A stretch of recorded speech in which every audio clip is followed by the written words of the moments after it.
Hey everyone, this is Dr. Aeronautics.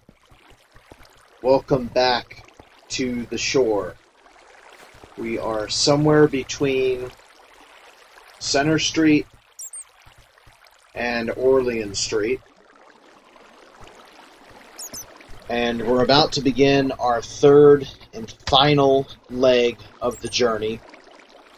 We're going to set the boat down right here. And this is what's going to take us all the way out to the inner harbor.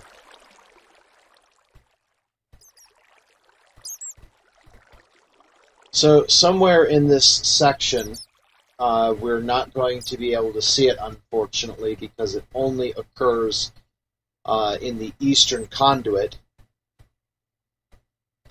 The second triple cell dimension shift occurs, in which only the eastern conduit will change its dimension from 16 by 15.5 to 20 by 12.5. So its width will go up to the width of this center and western conduit, but it will remain approximately 8 feet shorter. I'm not exactly sure the reasoning why they did that. And all I can say is it's a good thing that we're in a boat now, because you can see that the floor continues to drop as we get closer to the inner harbor.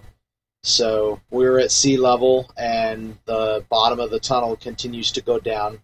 And actually you can see that the headroom as well is also dropping. So that's why it is incredibly dangerous to go in here.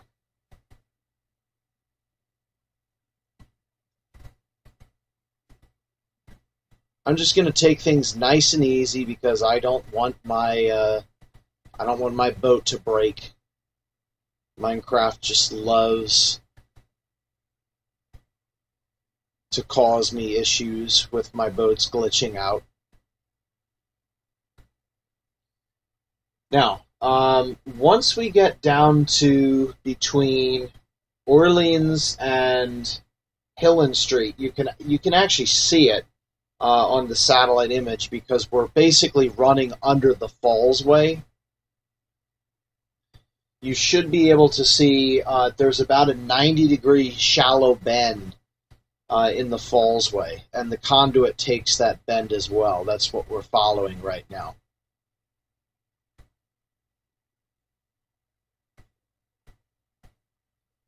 So that's what we're seeing just up ahead. If we turn around that way,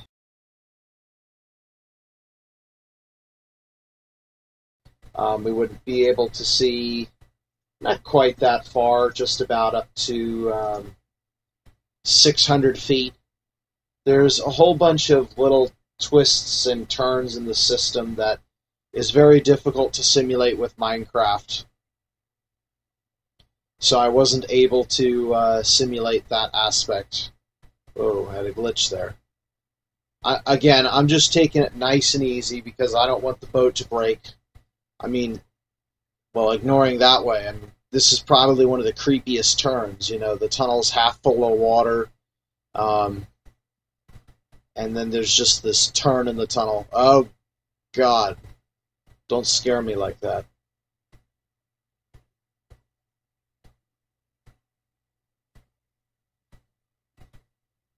Yeah, this is real spooky right here.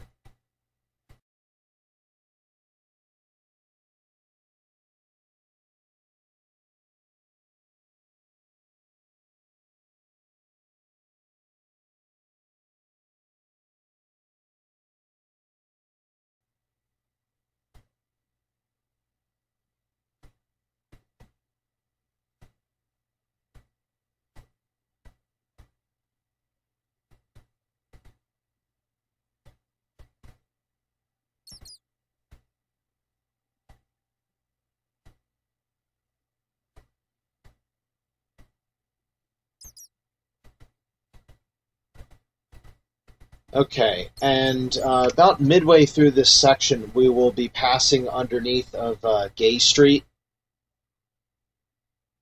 And I'm pretty sure that there's a manhole cover coming up. It might be hidden among these diagonal sides, which of course in real life would be smooth. You know, this kind of architecture would get destroyed in a matter of weeks due to erosion from the water. You always need smooth sides.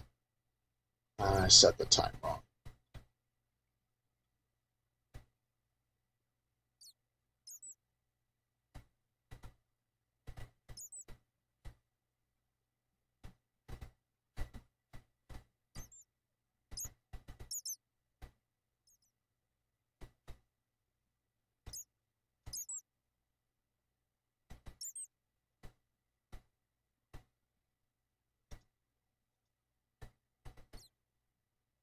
Now, at the end of the next turn, that will be where we can start to sight the exit. If we're under Gay Street, which I believe we are, we still have another quarter mile until we exit the tunnel. Okay, there we go. There's the manhole cover. So this is telling me that we are likely somewhere underneath Gay Street right now. We're probably about midway through this straight section.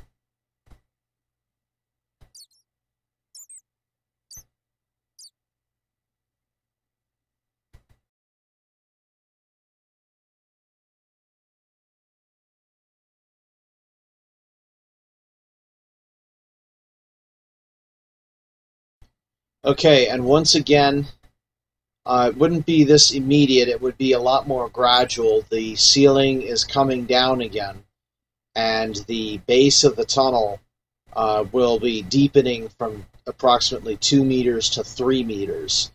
So at this point, the bottom of the tunnel is basically running level on the harbor floor now. We're basically as low as we're going to get. My guess is that was the other side of Gay Street. Ooh, boy. Who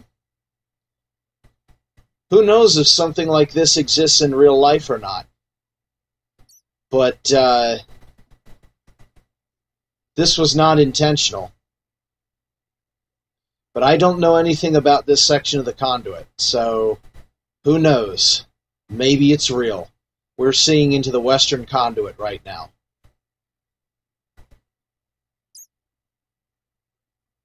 That was a little bit exciting.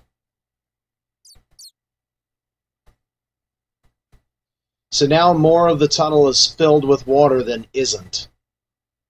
And that makes sense because during rainstorms I have observed the tunnel basically not any deeper than it was before. The only thing that happens is the water speeds up. So that tells me that there is a lot of volume of sitting water at any given time, because if it were shallow, then as soon as the tunnel fills with water, the water level would rise. But the fact that the tunnel is more than half full of water at any given time basically means that the level wouldn't rise at first. It's just the water would push out faster.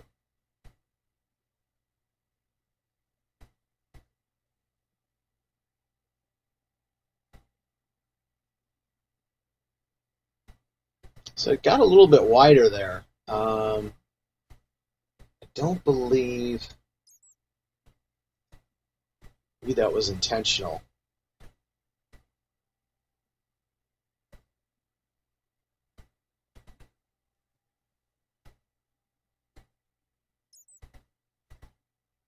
So you had the Orleans Street dimension shift. And we're almost to Fayette Street. In fact, right about now, we're going to be passing under Interstate 83. And some of these manhole covers like this one might actually be underneath Interstate 83.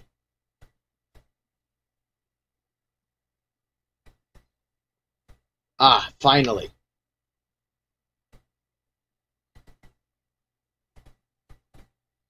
Okay, once we turn this corner, we should begin to see the light at the end of the tunnel. Which, again, in real life would be a lot more gradual. Right about here is where Interstate 83 starts to downgrade. And there it is. That is the exit.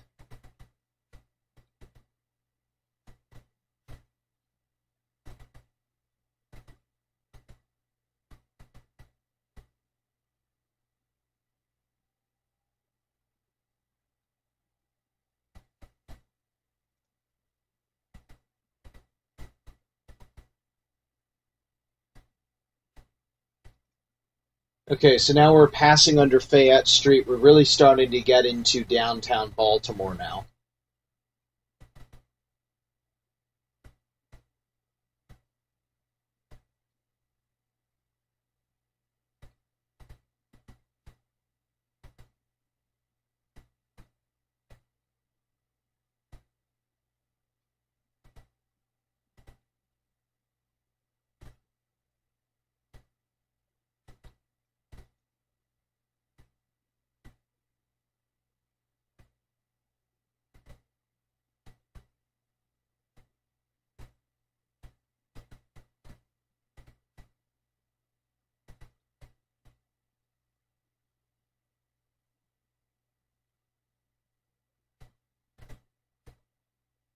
Mind you, it's still a good distance.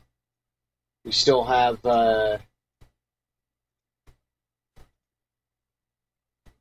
600 feet to go. And just when you thought that this is it, this system has more goodies up its sleeve. The next section of note should be coming into view in just a few seconds.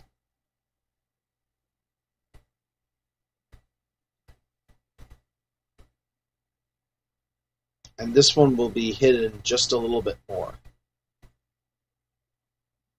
than the previous ones.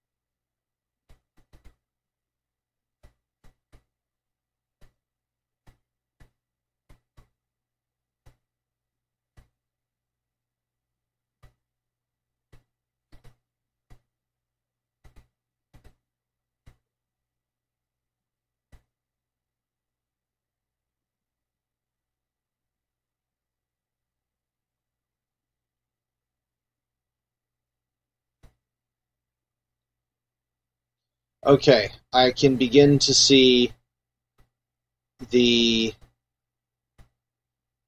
not yet final transformation in the tunnel.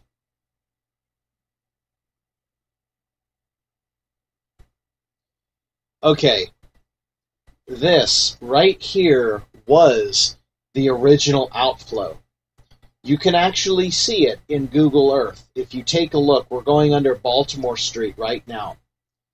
Take a look at the southwestern corner of the intersection between Baltimore Street and South President Street.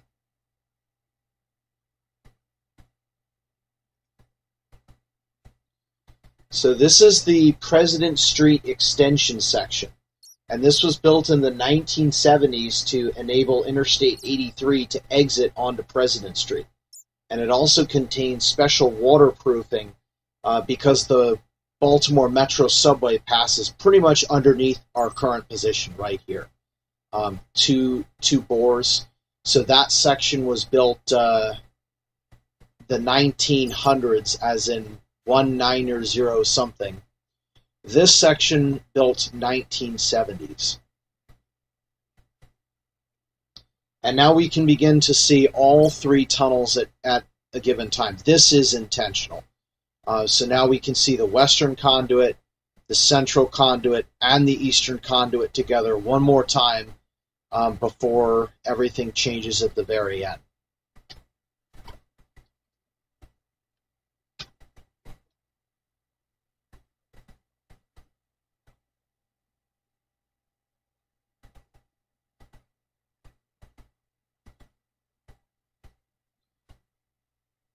And what's the deal with the constant walls and windows?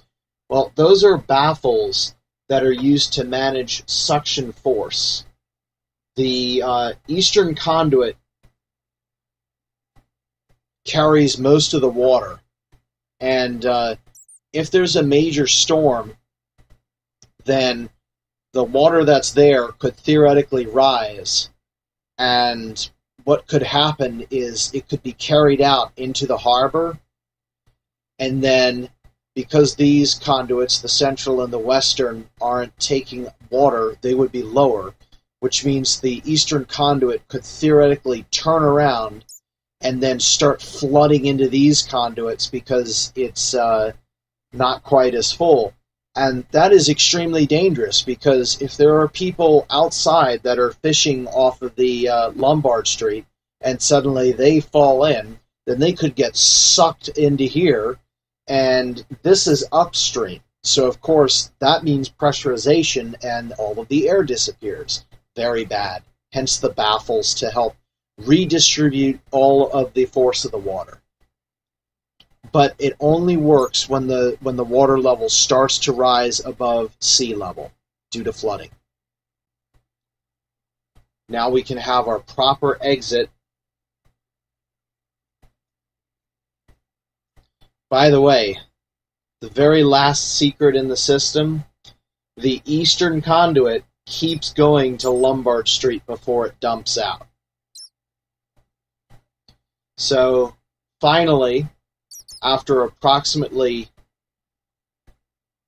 2.5 kilometers, here the western and the central conduits are finally opening up to sky for the first and last time.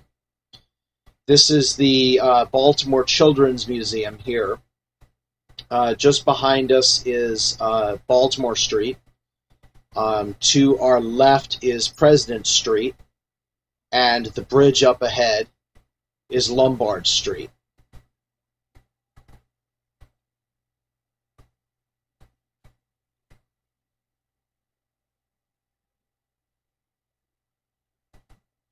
So for those people who drive across on Lombard Street, this should probably start to look very familiar now. This is unlike the upper conduit entrance, the lower conduit exit is much more visible to the everyday traveler, as a whole lot of cars go up there.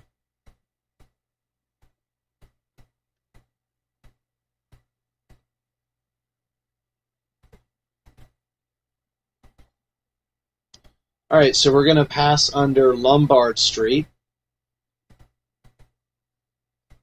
and we'll see the eastern conduit exiting. I also think that the eastern conduit was extended because if it fills, or rather floods but doesn't fill, so it just has fast-moving water, creating this extra little bit of distance probably prevents backdrafting into the system. And again, you know, if it's spitting out tons of water, we're far downstream enough that there won't be a suction force pulling people and animals and debris and whatever else gets through there into the tunnel. I have to say, the water looks very nice. It would be nice if that's how it looks in real life, but it doesn't. The water looks... I don't even see anything that looks the right color right now. All right, here is the eastern conduit exiting. So this is the end of the Jones Falls Conduit system.